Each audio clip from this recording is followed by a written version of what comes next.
बिस्मिल्लाहिर्रहमानिर्रहीम। अस्सलाम वालेकुम प्यारे दोस्तों, आपकी खिदमत में हाजिर है फर्रुख हबीब और आप देख रहे हैं खान इस्लामिक स्टूडियो 786। तशरीहात बुखारी जिल्द अव्वल हदीस नंबर 37 और 38। हज़रत अबू हुरैरा रज़ी अल्लाह अन्हु से मरवी है कि जनाब रसूलुल्लाह सल्लल्लाहु अलैहि वसल्लम ने इरशाद फरमाया, जिस शख्स ने रमज़ान का क़याम यानी तरावी की नमाज अल्लाह पर यकीन रखते हुए और सवाब हासिल करने की नीयत से पढ़ी तो उसके सब पिछले गुनाह माफ़ कर दिए जाएंगे।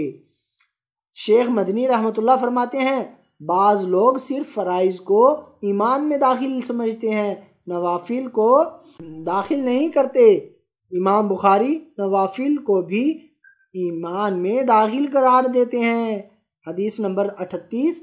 हज़रत अबू हुरैरा रज़ी अल्लाह अन्हु फरमाते हैं कि रसूलुल्लाह सल्लल्लाहु अलैहि वसल्लम ने इरशाद फरमाया कि जिस शख्स ने रमज़ान का रोज़ा अल्लाह ताला पर यकीन और सवाब हासिल करने की नीयत से रखा तो उसके पिछले सब गुनाह माफ़ कर दिए जाएंगे।